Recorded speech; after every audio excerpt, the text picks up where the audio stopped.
countries, the Western countries, became so rich, one of the primary reasons is, as I told you, technology. And another reason why is because they were able to impose English language. Britain was able to impose English language on all the colonies of the world. And suddenly, in few years, you find that the 85% literacy of the Indian subcontinent in a fraction of a second became illiterate. Right? So if I give you books in some other language from tomorrow, you become illiterate. Do you understand that? So Britain had colonies all over the world, right? And this is how the spread of English language helped it to make it a global communication language that it has become now, right? So English language and technology skills, these are the two important core areas which future generations should focus on.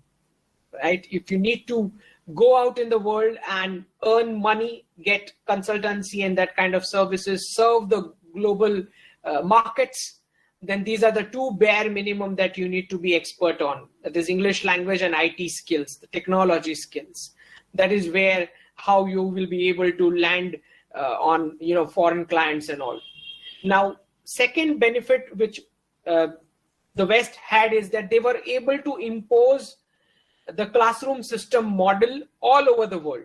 Now, the primary reason why they imposed the classroom system model was they did not want people coming out from the classrooms asking questions to them, right? This was the reason they wanted to trap the citizens of all the colonies within four walls, so that after investing 15 to 20 years of their life within these four walls, the students that you are, you have now no touch with the market realities after coming out of it.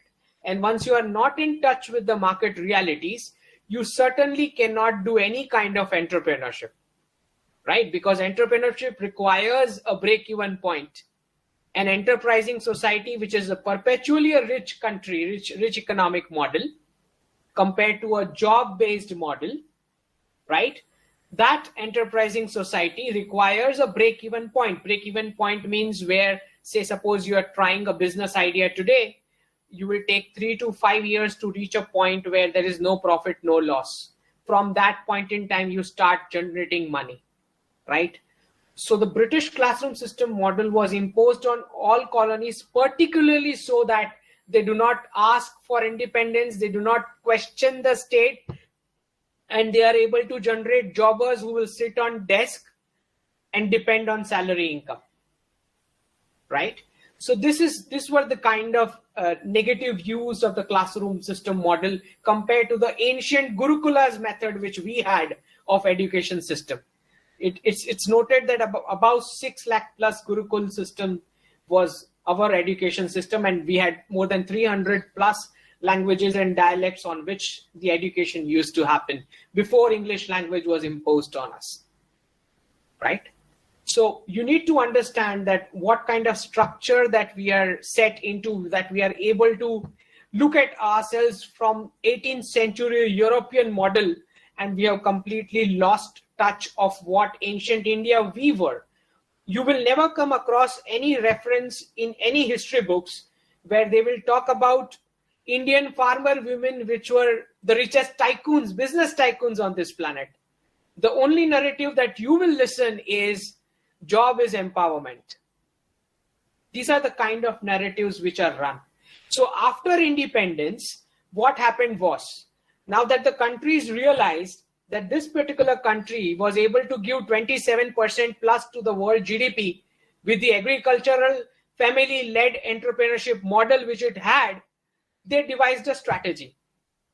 They started a wave called individualism in India, where they told people that they are supposed to ask rights from their sisters, brothers, and parents, and not from the state. And in this trap, a whole chunk of the Indian joint family system started asking their share from the family corpus.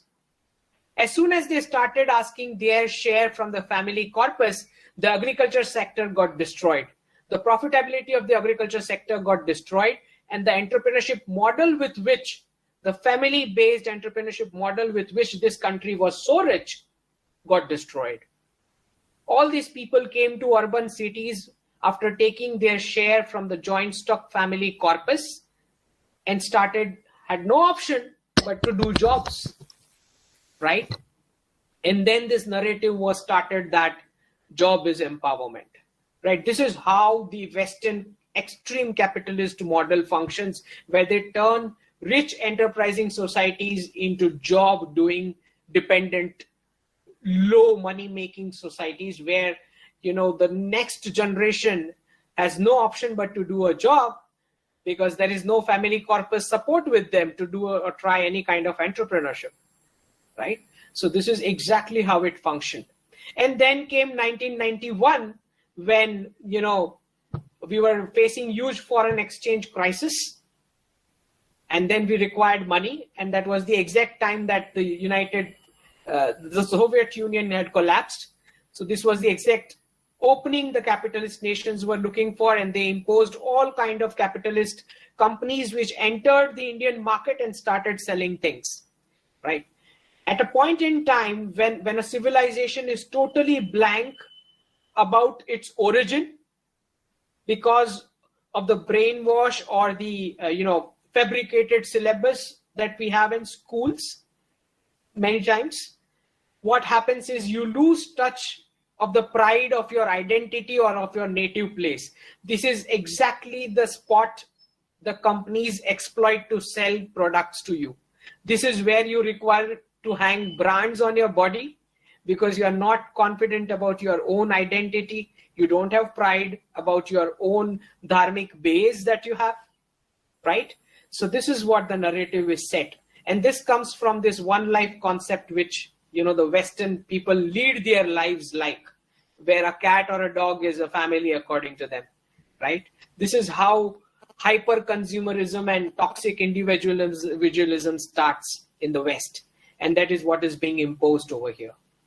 So my view with respect to a multipolar world is that where the United States dollar has this, an exploiting advantage of being the reserved currency status of the world. What are the benefits of a reserved currency status, if I may ask?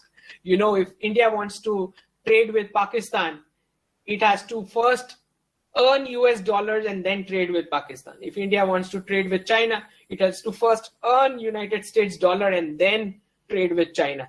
If India needs loans, the IMF and the World Bank are going to give in dollars, and you have to take it in dollars.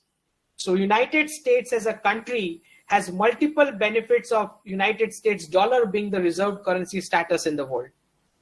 There's a huge artificial demand created by the rest of the world to be able to transact any kind of transaction. They need US dollar.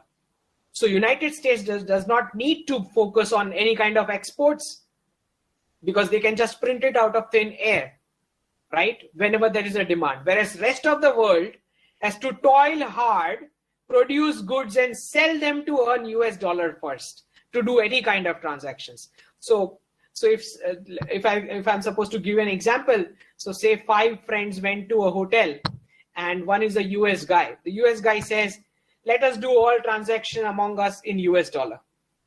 All of the friends say, okay, no issue.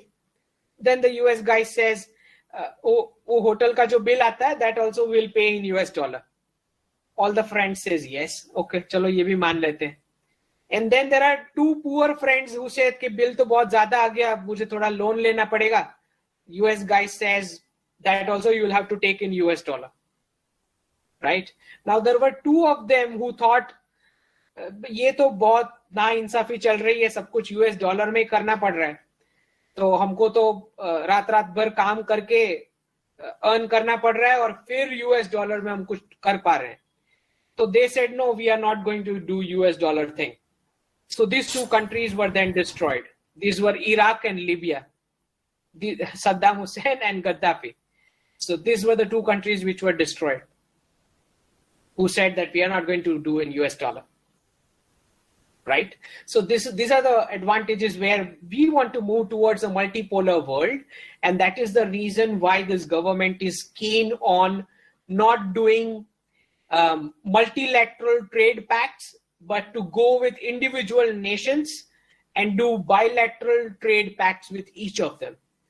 This gives a window where we can say to those individual nations that, look, let us trade in our domestic currencies. We don't need the US dollar for trading with each other, right? So this is where India is moving towards, that we want a multipolar world where each country has an equal say, and each country would have, the kind of correct value proposition of what it builds for the world and sells for the world. Right? This is the multipolar world that we are moving towards. So many countries, you see the government has moved. UAE is one country which is ready for trading in Indian rupees. Russia is ready for trading in rupee exchange, right?